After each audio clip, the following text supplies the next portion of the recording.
എനിക്ക് നഷ്ടം എന്ന് തോന്നിയിട്ടുള്ള മനുഷ്യൻ അദ്ദേഹത്തിന് ഞങ്ങളെ ചെറുപ്പത്തിൽ ഞാൻ സൈക്കിളൊക്കെ ആവശ്യപ്പെട്ടാൽ ചുറ്റോടുള്ളവർക്ക് സൈക്കിളൊക്കെ ഉണ്ടല്ലോ, ഒരു സെക്കൻഡ് ഹാൻഡ് പോലും വാങ്ങിത്തരാൻ കഴിഞ്ഞില്ല. പിന്നെ ഞാൻ മനസ്സിലാക്കി അവസാനം എന്നെ തൃപ്തിപ്പെടുത്താൻ എനിക്കൊരു സൈക്കിൾ പീടിയെന്ന് ഒരു വീലില്ലേ അത് വാങ്ങി തന്നു. ആ അപ്പം പുള്ളി ഞാൻ ഇത് ഉരുട്ടിക്കൊണ്ട് എല്ലായിടത്തും പോകും, അപ്പം എല്ലാവരും കാണിക്കാൻ വേണ്ടിയിട്ടൊക്കെ.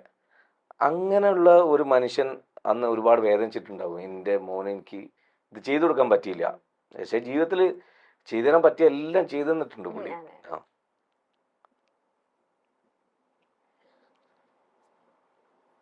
അത് ഭയങ്കര മിസ്സിങ്.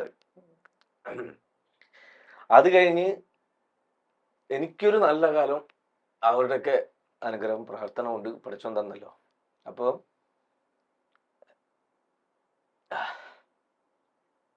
ഞാൻ വിചാരിച്ചു എൻ്റെ മോന് നല്ലൊരു മേഖലയിലല്ലോ ഉള്ളത്. അപ്പോൾ അവൻ പോയി ഒരു വാടക വണ്ടിയിലോ ബസ്സിലൊക്കെ പോയി ഇറങ്ങുമ്പോൾ ഒരു സുഖമില്ല.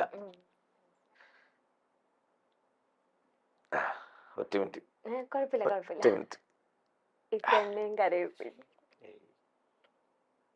അപ്പോൾ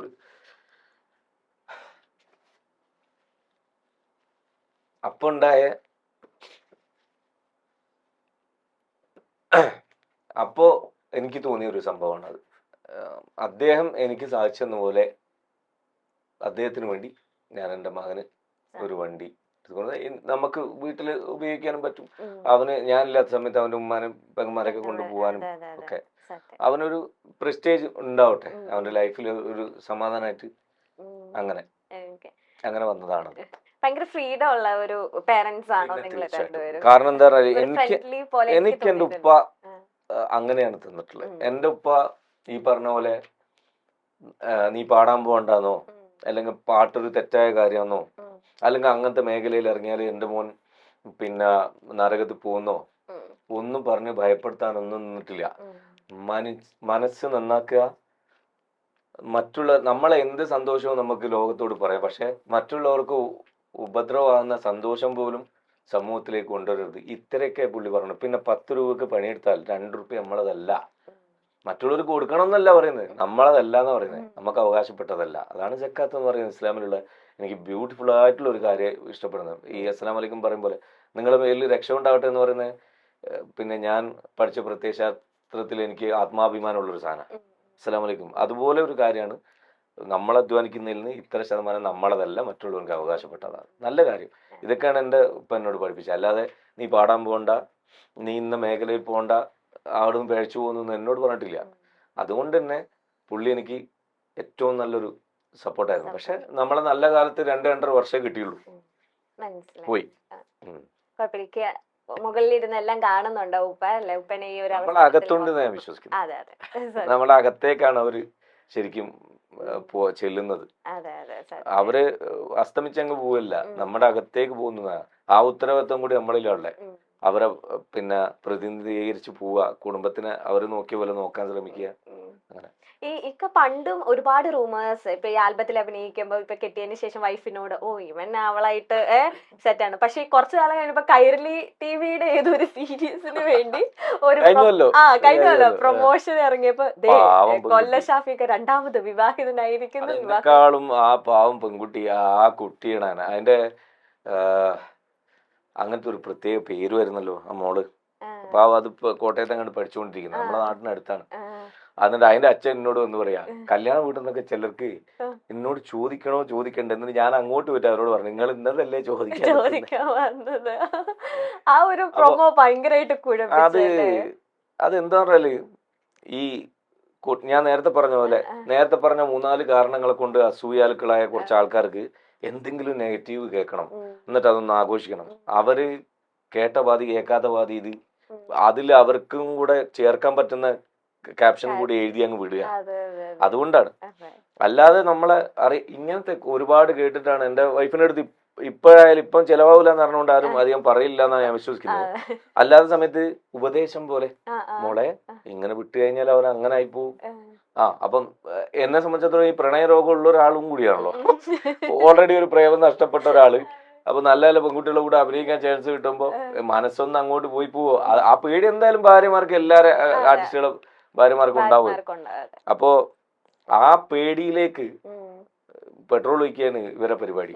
അത് പിന്നീട് പോകെ അവർക്ക് മനസ്സിലായി. ഞാൻ പലപ്പോഴും അവളോട് നല്ല കാലത്ത് തന്നെ ചോദിച്ചിട്ടുണ്ട്, ഞാൻ ഈ പരിപാടി നിർത്തട്ടെ റജില, നിനക്ക് സമാധാനമായിട്ട് ജീവിക്കാലോ. അപ്പൊ എന്നോട് പറഞ്ഞ നമ്മളെ മക്കള് ഞാനിത് നിർത്തിക്കാൻ ഞാൻ എഡ്യൂക്കേറ്റഡ് അല്ല, 10ാം ക്ലാസ് പൊരുതി തോറ്റ മനുഷ്യൻ. എനിക്ക് എവിടെ പോയി എന്ത് ജോലിയായി ചെയ്യാൻ പറ്റുക? നാടൻ പണിയെടുക്കണം. അതിൽ നിന്നുള്ള വരുമാനത്തിൽ ഞാൻ വളർന്ന പോലെ എൻ്റെ മക്കള് വീണ്ടും ഈ കണ്ട ദാരിദ്ര്യവും കണ്ട് വളരണ്ടേ? അവർക്ക് ഒരു അംബീഷൻ പൂർത്തീകരിക്കാൻ വേണ്ടിയിട്ട് നമുക്കൊന്നും ചെയ്തു കൊടുക്കാൻ പറ്റാണ്ടാവും. അവരൊരു ഫ്യൂച്ചർ ബ്രൈറ്റ് ആവണം എന്നുണ്ടെങ്കിൽ നമുക്ക് ഇവിടുന്ന് തുടങ്ങി അവർക്ക് വേണ്ടി എന്തെങ്കിലും സേവിങ്സ് ഉണ്ടാവണം. അല്ലെ അവർ ഇപ്പൊ ആഗ്രഹിക്കുന്ന പോലെ എന്തെങ്കിലും ഒരു മുട്ടായി നല്ല വാങ്ങിച്ചു കൊടുക്കണം, നല്ല വസ്ത്രം വാങ്ങിച്ചു കൊടുക്കണം. അപ്പൊ എനിക്ക് പഠിച്ചോൻ തുറന്നു തന്ന വലിയൊരു വഴിയാണ് കലാമേഖല എന്ന് ഞാൻ മനസ്സിലാക്കുന്നു. അതെന്തിനാണ് ഇവർക്കൊക്കെ വേണ്ടി നിർത്തുന്നതെന്ന് തിരിച്ചു ചോദിച്ചാലാണ് എന്റെ ഭാര്യ. ഉമ്മയങ്ങ് അതെ, ഞാൻ പലതവണ പല ഇൻസൾട്ടിങ്ങും ഈ മേഖലയിൽ നേരിട്ടിട്ട് പോയി കരഞ്ഞിട്ടുണ്ട് ഉമ്മാരുടെ അടുത്തൊക്കെ. എനിക്ക് ഈ ടെൻഷൻ വല്ലാണ്ട് പേറാൻ കഴിയില്ല.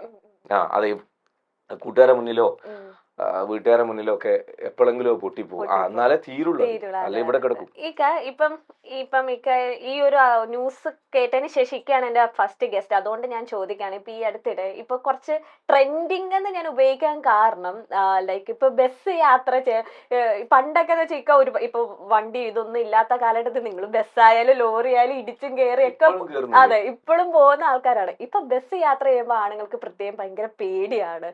ചില റീലൊക്കെ കാണുന്നുണ്ട്, ചിലതൊക്കെ സത്യമായിരിക്കും. ഇപ്പൊ സത്യം പറഞ്ഞാൽ പോലും ഒരു എന്താ പറയാ, മൊത്തത്തിൽ ആ ഒരു കാറ്റഗറി ഇത് ഫേക്ക് എന്നൊരു രീതിയിൽ ചുമ്മാ ഒരു ട്രെൻഡ് ആവാൻ വേണ്ടി സോഷ്യൽ മീഡിയയിൽ കാണുമ്പോൾ നമുക്ക് മനസ്സിലാവും ആ ഒരു സഹോദരന്റെ നിസ്സഹായാവസ്ഥ. ഒരു ബസ്സില് നിങ്ങൾ എത്ര നല്ല വോൾവോ ബസ് മറ്റേതായിക്കോട്ടെ, റോഡ് അതിനനുസരിച്ച് അല്ലെങ്കിൽ ഒരു ബസ്സിൽ ആർക്കാണ് സ്റ്റേബിൾ ആയിട്ട് ഇങ്ങനെ വടി പോലെ നിൽക്കാൻ പറ്റുക? ഇല്ല. ഒരു ആട്ടം എല്ലാ മനുഷ്യന്മാരിലും ഉണ്ടാവും. നിൽക്കുകയാണെങ്കിൽ സ്റ്റാൻഡിങ് ആണെങ്കിൽ ഉറപ്പാണ്.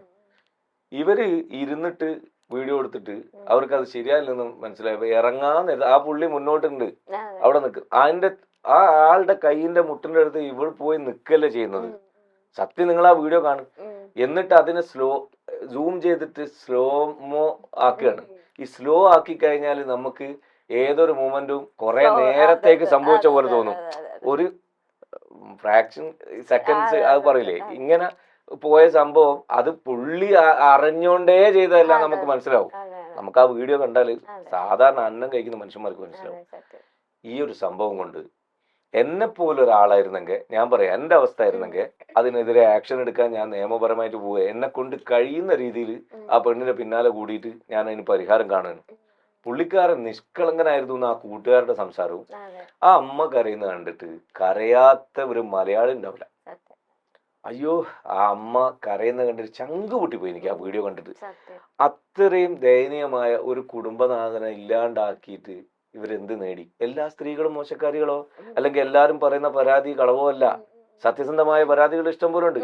പക്ഷെ എനിക്കിപ്പോഴും പറയാനുള്ളത്, ഈ ട്രോമ എന്ന് പറയുന്ന സ്റ്റേജ് എന്തിനാണ് സ്ത്രീകൾ അതും വെച്ചുകൊണ്ടിരിക്കുന്നത്? അന്തസ്സായിട്ട് ഒരു കുടുംബത്തിൽ പറഞ്ഞ പെൺകുട്ടികൾ പലരും സ്പോട്ടിൽ പ്രതികരിച്ച് എന്റെ അനുഭവത്തിൽ ഇഷ്ടം പോലെ ഉണ്ട്. എന്റെ മൂത്ത പെങ്ങളെ ബസ്സിൽ നിന്ന് മോശമായിട്ട് ഒരാൾ പെരുമാറിയിട്ട് ബസ് അവിടെ നിർത്തിച്ച് പോലീസ് സ്റ്റേഷനിലേക്ക് കൊണ്ടുപോയി. അവള് നോക്കണം, അത് അവിടെ ഇത്രയും ജനമില്ലേ, ഇത് അയാൾ അങ്ങനെ മിസ്ബിഹേവിങ് ചെയ്തെങ്കിൽ ഈ നാട്ടുകാർ മുഴുവൻ കാണുന്ന ഈ സാധനത്തിൽ കൊടുക്കുന്നതിന് ബദൽ പോട്ടെ, ആ ബസ്സിൽ നിന്ന് ഇറങ്ങി അത് കഴിഞ്ഞൊരു പരാതിയൊക്കെ എടുത്ത് അതിന്റെ പേരിൽ ഇത് തെറ്റോ ശരിയോ എന്ന് അറിയാൻ വേണ്ടിയിട്ടൊക്കെ നോക്കണ്ടേ? ഇതിപ്പോ എന്താ ഉണ്ടായേ? ഒന്ന് ആലോചിച്ച് നോക്കിയേ. ഈ തരത്തില് മോശം കാണിക്കുന്നത് ചിലപ്പോ ഈ നിയമം കൊടുക്കുന്ന ആനുകൂല്യം കൊണ്ടായിരിക്കും. ഞാൻ ആസിഫ് അലിന്റെ ഒരു പടം കോട്ട് ചെയ്തുകൊണ്ട് പറയാം. എന്തായിരുന്നു ആ പടത്തിന്റെ പേര്? ഈ അടുത്ത കാലത്ത് ഇറങ്ങിയ പടം ആഭ്യന്തര കുറ്റവാളി. അദ്ദേഹം ആ കഥാപാത്രം പറയുന്ന ഒരു ഡയലോഗ് ജഡ്ജിനോട്, സാർ ഇത് സ്ത്രീകളെ സംരക്ഷിക്കാൻ വേണ്ടിയിട്ടുള്ള നിയമമാണ്, അല്ലാതെ പുരുഷന്മാരെ ഹരാസ് ചെയ്യാനുള്ളതല്ല, അവരുടെ ജീവിതം നശിപ്പിക്കാനുള്ളതല്ല എന്ന് പറയേണ്ടി വരും സാർ, അതൊന്ന് പറഞ്ഞു കൊടുക്കണേ. ഒന്ന് ആലോചിക്കുക. നമ്മൾ ആർട്ടിക്കിൾ ഇത്ര നമ്പറും പറഞ്ഞുകൊണ്ട് ഇങ്ങനെ ഒരു നിയമം എന്ന് വെച്ചിട്ട് പിന്നെ പുരുഷന്മാര് മുഴുവൻ അപരാധികളായി പോവുകയാണോ? ഇവിടെ ഇന്നത്തെ കാലത്ത് എന്തെല്ലാം സംഗതികളുണ്ട് തെളിവിന് വേണ്ടിയിട്ട്, എന്തെല്ലാം സംഭവമുണ്ട്. ഈ സ്പോർട്ടിൽ പ്രതികരിക്കുക. എന്റെ പെൺകുട്ടികൾ, എനിക്ക് 2 പെൺകുട്ടികളുണ്ട്. എന്റെ പെൺകുട്ടികളുടെ ഞാൻ പറഞ്ഞ ഗുഡ് ടച്ചും ബാഡ് ടച്ചും വളരെ ചെറുപ്പത്തിൽ നമ്മൾ പഠിപ്പിച്ചു കൊടുത്തിട്ടുണ്ട്. അതുപോലെ ലുക്കിനെ കുറിച്ചും ഞാൻ പറഞ്ഞു കൊടുത്തിട്ടുണ്ട്. ഇനി എന്തെങ്കിലും അസ്വസ്ഥമായ സംഭവങ്ങൾ ആരുടെങ്കിലും വാക്കാലോ നോക്കാലോ പ്രവൃത്തിയാലോ ഉണ്ടായാൽ അവിടെ പ്രതികരിക്കണം. ഇത് 6 മാസം കഴിഞ്ഞിട്ടും 5 കൊല്ലം കഴിഞ്ഞിട്ടൊക്കെ ഒരാള് പീഡിപ്പിച്ചു എന്ന് പറഞ്ഞുകൊണ്ട് വരിക. അതെങ്ങനെ പീഡനാണ്? ഒരാളുടെ കൂടെ ഉഭയകക്ഷി സമ്മതപ്രകാരം എല്ലാ നിലക്കും സഹകരിച്ചതിന് ശേഷം കുറെ കൊല്ലം കഴിഞ്ഞിട്ട് പെട്ടെന്ന് ഞാൻ ഡ്രോമയിലായിരുന്നു, ഇപ്പോഴാ ബോധം വന്ന്, ഇന്ന ആള് അപ്പോഴത്തേക്ക് അയാള് കുറച്ച് ഹൈപ്പിലെത്തിയിട്ടുണ്ടാവും. അങ്ങനത്തെ ആളുകളെ മുഴുവൻ, അതായത് ഒരു ഉന്നതിയിൽ ഒരു മനുഷ്യൻ കയറിപ്പോവാണ്, അത് രാഷ്ട്രീയത്തിലായാലും കലാരംഗത്തായാലും ഒക്കെ, അവരെ കുടുംബസമേതം എങ്ങനെ നാറ്റിക്കാൻ പറ്റുമോ? അത് പണ്ടേ ചരിത്രങ്ങൾ എടുത്തു നോക്കിയാൽ ഈ പരിപാടി കുറച്ച് പെണ്ണുങ്ങൾ ചെയ്യുന്നുണ്ട്, കുറച്ച്. അല്ലാതെ സമൂഹത്തിൽ എല്ലാവരും ഇല്ല. മാന്യമായി ജീവിക്കുന്നവര് വലിയ ശതമാനം ഇപ്പുറത്തുണ്ട് നല്ല പോലെ. അവര് ഈ പറഞ്ഞ പോലെ പ്രതികരിക്കും. ഇതുകൊണ്ടുണ്ടായ ഒരു നഷ്ടം ആർക്ക് നികത്തി കൊടുക്കാൻ പറ്റും? ഇനി ഈ പെണ്ണിന്റെ അവസ്ഥ എന്തായിരിക്കും സമൂഹത്തിൽ കണ്ടറിയണ്ട. ഇനി പ്രതികരിക്കുന്ന മനുഷ്യന്മാർ ഒരുപാടില്ലേ? ഇവിടുത്തെ നിയമം ശരിയായ നടപടി അവർക്കെതിരെ എടുത്തിട്ടില്ലെങ്കിൽ പൊതുജനങ്ങൾ തീർച്ചയായിട്ടും അവർക്കാവുന്ന രീതിയിൽ സമരവും മറ്റുമായിട്ട് മുന്നോട്ട് പോകുന്ന ഉറപ്പാണ്. വളരെ സങ്കടകരം, വളരെ ലജ്ജാവെന്നൊക്കെ പറയണം. ഒരിക്കലും ചെയ്യാൻ പാടില്ല അവരത്. മനസാക്ഷി ഉള്ള ഒരു മനുഷ്യൻ, പാവം മനുഷ്യനായതുകൊണ്ട് അയാള് ആത്മഹത്യ തിരഞ്ഞെടുത്ത്. ആലോചിക്കുക, ഞാൻ ഇത്ര നിഷ്കളങ്കനായി ജീവിച്ച ഒരു ലോകത്ത് എനിക്ക് ഇങ്ങനെ നേരിടേണ്ടി വന്നാൽ ഞാൻ ഇനി എന്തിന് എന്നുള്ള ചോദ്യമാണ് അയാളെ കൊണ്ട് ചെയ്യിച്ചിട്ടുണ്ടാവുക. സത്യം സത്യം. കാരണം അച്ഛനും അമ്മയൊക്കെ ഏജ്ഡ് ആയിട്ടുള്ള 2 വ്യക്തികളാണ്. അതെ, അതിനെ നോക്കുമ്പോ മകൻ ഇങ്ങനെ ഒന്ന് അറിയില്ല. ഇന്നത്തെ ന്യൂസുകളിലെല്ലാം ഭയങ്കര പറഞ്ഞ പോലെ നമ്മളെയൊക്കെ ഭാര്യന്റെ അടുത്ത് പലരും പോയി പലതും പറയുന്നത്, അത് തന്നെ പഠിച്ചോനെ കൺവിൻസ് ചെയ്തിട്ട് ഞാൻ കുടുങ്ങുമെന്നുള്ള രീതിക്ക് ഞാൻ ന്യായീകരണത്തിന് ഒന്നിനും പോലില്ല. ഞാൻ എപ്പോഴും എന്റെ പല സുഹൃത്തുക്കളും എന്നോട് അവിടുന്ന് ഇങ്ങനെ കേട്ടു ഇവിടുന്ന് ഇങ്ങനെ കേട്ടു എന്ന് പറയുമ്പോൾ ഞാൻ പറയും, നിങ്ങൾക്ക് എന്നെ അറിയാവുന്നിടത്തോളം എങ്ങനെ വിശ്വസിക്കാൻ പറ്റുന്നു അങ്ങനെ എടുത്തോളാം. അതായത് ചെയ്തു എന്ന് നിങ്ങൾക്ക് തോന്നുന്ന ഒരു കാര്യമാണ് കേട്ടത്, തൃപ്തികരമായി ഞാനത് ചെയ്യും എന്ന് നിങ്ങൾക്ക് ഉറപ്പുണ്ടെങ്കിൽ, ഞാൻ തല്ലിയെന്നോ അല്ലെങ്കിൽ ഞാൻ കൊന്നുന്നോ അല്ലെങ്കിൽ ഞാൻ ഇങ്ങനെ ചെയ്തെന്നോ നിങ്ങൾ എന്താണോ കേൾക്കുന്നത് അത് നിങ്ങൾക്ക് നിങ്ങളെ മനസാക്ഷി പോലെ എടുക്കാം. എനിക്ക് യാതൊരു പ്രശ്നമാകില്ല. കാരണം നമ്മൾ തെളിയിക്കാൻ വേണ്ടിയിട്ട് ന്യായീകരിക്കാൻ വേണ്ടി നിൽക്കുമ്പോൾ നമ്മൾ വീണ്ടും പ്രതിയാകുക ചെയ്യുന്നത്, നാണം കിടുകയാണ് ചെയ്യുക നമ്മൾ. അതുകൊണ്ട് ഞാൻ എൻ്റെ മക്കളുടെ അടുത്തും പറഞ്ഞു കൊടുത്തുള്ളതാണ്, നിങ്ങൾ തെറ്റ് ചെയ്തിട്ടില്ല എങ്കിൽ പരമാവധി മൗനം പാലിച്ചോളാം. കാലം അതിന് മറുപടി നിശ്ചയമായും കൊടുത്തിരിക്കും, ഉറപ്പാണ്. ഞാനതിൽ വിശ്വസിക്കുന്നുണ്ട്. ഈ ഒരു കാലഘട്ടത്തിൽ ഇപ്പൊ ഒരുപാട് റാപ്പേഴ്സും കാര്യങ്ങളൊക്കെ ഉണ്ട്. ഇക്കയ്ക്ക് ഭയങ്കര പേഴ്സണൽ ഫേവറേറ്റ് അല്ലെങ്കിൽ റിപ്പീറ്റ് മോഡായിട്ട് ഇക്ക കേൾക്കുന്ന ഏത് ഒരു ഇൻഡിപെൻഡന്റ് മ്യൂസീഷ്യന്റെ സോങ് ആണ്? ബാക്കി ഒരുപാട് ഗായകരുണ്ട്, അതല്ല, ഇക്കയും ഒരു ഇൻഡിപെൻഡന്റ് മ്യൂസിക് അല്ലെങ്കിൽ മ്യൂസീഷ്യൻ എന്ന രീതിയിൽ കടന്നു വന്നോണ്ട് ഞാൻ ചോദിക്കുകയാണ്, ഒരു ഫേവറേറ്റ് ഒരു നിലവിലുള്ള ഒരാളെ പറയാൻ പറ്റൂ? അല്ല, ഇക്കയ്ക്ക് ഇഷ്ടമുള്ള എന്റെ ഫേവറേറ്റ് ആയിട്ടുള്ള എല്ലാ ആൾക്കാരെയും പറഞ്ഞു. ഏറ്റവും ഫേവറേറ്റ് വേടനാണ്. അതില് കാര്യം ഡാപ്സിന് എനിക്ക് വളരെ ഇഷ്ടപ്പെട്ട ആളാണ്. ഈ ഡാപ്സിന് കുറെ ട്യൂണുകളും വരികളും ഒക്കെ നല്ല കഴിവുള്ള കുറെ സാധനം. വേടൻ ഞാനൊക്കെ അല്ലെങ്കിൽ നമ്മളൊക്കെ പലരും പറയാൻ ഭയപ്പെട്ട് നിന്ന കുറെ കാര്യങ്ങളെ ഉത്ബോധന രീതിയിൽ പറഞ്ഞു. അപ്പൊ ചില സുഹൃത്തുക്കൾ എൻ്റെ അടുത്ത് പറഞ്ഞു, ഇന്നിപ്പോ അങ്ങനത്തെ ജാതീയത ഇതൊന്നും എവിടെ ഇല്ല. ഞാൻ പറഞ്ഞു, ഈ സമൂഹത്തിൽ നമ്മളൊന്നും പോകുന്ന പോലെ പോവാത്തോണ്ടും എവിടെ അനുഭവം ഇല്ലാത്തോണ്ടാ, അല്ലാണ്ട് ഇതില്ലാണ്ടല്ല. ഇത് നിങ്ങൾക്ക് എവിടെ നിങ്ങൾ തൊഴിൽ മേഖല നോക്കിയാലും കലാമേഖല എടുത്താലും എവിടെ നോക്കി സോഷ്യൽ മീഡിയ തുറന്നാൽ മതി. നമ്മൾ പണ്ട് ലാലേട്ടനെയും മമ്മൂക്കാനെയും കാണുന്നത് ലാലേട്ടൻ മമ്മൂക്ക പടം ഇറങ്ങി അവരുടെ കഥാപാത്രത്തെ കുറിച്ചും എല്ലാത്തിനും കൂടി പെർഫോമൻസിനെ കുറിച്ചും. ഇന്ന് അതല്ല. ഇന്നാള് കോയ കാക്ക എന്നെല്ലാം പറഞ്ഞിട്ട് മമ്മൂക്കാനെ കണ്ടു കഴിഞ്ഞാൽ ഇപ്പുറത്ത് സംഗീ എന്ന് പറഞ്ഞിട്ട് ലാലേട്ടനെ കണ്ടു കഴിഞ്ഞാൽ എന്തിനാണ് ഈ വൃത്തികെട്ട പരിപാടി എടുത്തു വെക്കുന്നത്? കലാകാരന്മാരെ പോലും അങ്ങനെ സോഷ്യൽ മീഡിയക്കകത്ത് പോലും ഈ വിവേചനമുണ്ട്. ആ വിവേചനം എവിടെ നിന്നാണ് കുത്തിവെക്കപ്പെടുന്നത്? അതിന്റെ അടിവേരിനെ കുറിച്ചാണ് വേടനെ പോലുള്ള ആളുകൾ പാട്ട് എഴുതിക്കൊണ്ടിരിക്കുന്നത്. കാലം മുമ്പേ പലരും എഴുതിയിട്ടുണ്ട് ഇത്. അപ്പം ആ പുതിയ കാലത്ത് ചെറിയ പ്രായത്തിൽ അവന് അത്രയും പറയാനുള്ള ഗട്സ് ഉണ്ടായി, അല്ലെങ്കിൽ അത് കുറെ എന്താ പറയാ മനസ്സുകളിലേക്ക് എത്തിക്കാനും ചിന്തിക്കാനും. അതുകൊണ്ട് സംസ്ഥാന അവാർഡ് വെറുതെ കൊടുത്തല്ലോ.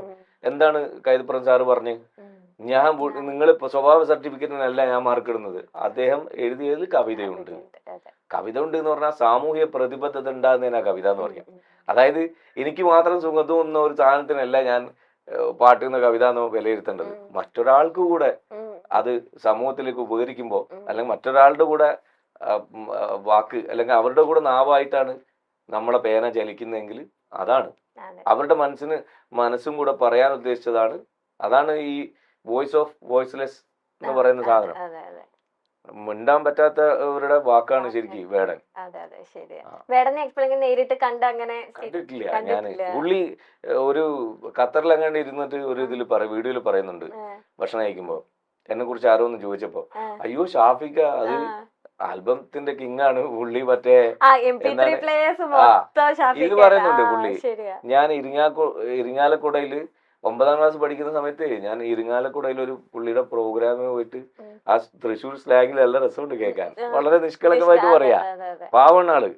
എന്നിട്ട് ഈ അങ്ങനെ ടിക്കറ്റിന് വേണ്ടി തല്ലൊക്കെ കൂടിയിട്ട് ഞങ്ങൾ പോയി കണ്ടിട്ടുള്ള ആളാണ്. അതുകൊണ്ട് നേരിട്ട് പുള്ളിയുടെ വീട്ടിൽ പോയി കാണണം, അതാണ് അതിന്റെ റെസ്പെക്ട് എന്നൊക്കെ പറഞ്ഞു. എന്നെ വിളിച്ച് സംസാരിച്ചു. അതായത് കൊയിലാണ്ടിയില് 24-ാം തീയതി പിന്നെ SR3 എന്ന് പറയുന്ന ഒരു ടീമിന്റെ ബാനറിൽ വേടം വരുന്നുണ്ട്, വേട്ടക്കളം എന്ന് പറഞ്ഞിട്ട്.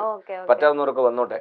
അപ്പൊ ഈ ആ പരിപാടിയായിട്ട് ബന്ധപ്പെട്ട് നാട്ടിലേക്ക് വരുന്നുണ്ട്. അപ്പൊ എന്റെ അടുത്ത് വിളിച്ച് ഞാനിങ്ങനെ വരുന്നുണ്ട് കേട്ടോ ചേട്ടാ എന്നൊക്കെ പറഞ്ഞു. ഞാൻ വേടനാന്ന് പറഞ്ഞപ്പോ ഞാൻ ഒരു നിമിഷം ഉണ്ടല്ലോ ഇപ്പൊ. അപ്പൊ എന്റെ അടുത്ത് എന്റെ മോൻ പറഞ്ഞു, പണ്ട് നിങ്ങൾ വിളിച്ചപ്പോ അല്ലെ നിങ്ങളെ കോള് കിട്ടുമ്പോ ഒക്കെ പലർക്കും ഉണ്ടായിട്ട് അനുഭവം ഇതായിരിക്കും, പക്ഷെ ഞാനത് സമ്മതിച്ചു കൊടുക്കുക. ഞാൻ പറയും എന്ത് അത്ഭുതം, സാധാരണയല്ലേ ഒരുപാട് ആൾക്കാർ പാടുന്നു, ഞാൻ ഈ തൊഴിൽ ചെയ്യുന്നത് അങ്ങനെയൊക്കെ പറഞ്ഞ് അവരെ നിരുത്സാഹപ്പെടുത്തി കളയും. അപ്പൊ എന്നോട് പറയാം, ഇപ്പോഴോ നിങ്ങൾ ഇങ്ങനെ ആയില്ലേ? കാരണം എനിക്ക് ഏറ്റവും ഇഷ്ടപ്പെട്ട ഒരാള് കോൾ ചെയ്യുമ്പോ നമുക്ക് ഉണ്ടാകുന്ന ഒരു സന്തോഷം. ചെറുതായിക്കോട്ടെ വലുതായിക്കോട്ടെ അല്ലെ, നമ്മൾ ആരാധിക്കുന്ന ഒരു വ്യക്തി. വലുതും വയസ്സിലല്ല, പ്രവൃത്തിയിലാണ് നമ്മൾ. എന്റെ ഹസ്ബൻഡിന് ഫേവറേറ്റ് ആയിട്ട് ഒരു പാട്ടാണ് ചക്കര ചുണ്ടിൽ. അത് പാടിപ്പിക്കാതെ നീ വരരുതെന്ന് പറഞ്ഞുകൊണ്ട് ലാസ്റ്റ് ആയിട്ട് ആ പാട്ടും കൂടെ പാടി നമുക്ക് വൈൻഡപ്പ് ചെയ്യാം. എന്നെ കണ്ട നിമിഷം മനസ്സിനുള്ളിൽ താളമായി, നിന്റെ കൂടെ കഴിയാൻ ഉള്ളിനുള്ളിൽ ദാഹമായി, ഒരു കാലമെങ്കിലും ഒരു നേരമെങ്കിലും നീ കൂടെയുണ്ടെങ്കിൽ എന്തൊരു രസമാ, ചക്കര ചുണ്ടിൽ തേച്ചു വച്ചൊരു പുഞ്ചിരി എന്മിഴിക്കോണേ, നോക്കി നിന്നൊരു സുന്ദരി ചൊല്ലുമോ നീ ഏതാ, പറയുമോ പേരെന്താ, അഴകേ അഴകേ തളിരേ കുളിരേ, അഴകേ അഴകേ തളിരേ കുളിരേ. ഇത് ലത്തീഫ് എന്ന് പറഞ്ഞ തളിപ്പറമ്പുള്ള ഒരു മനുഷ്യൻ എഴുതിയതാണ്. ട്യൂണ് നിസാം തളിപ്പറമ്പ്, തളിപ്പറമ്പുകാരാണ്. അവരുടെ പാട്ടാണ്.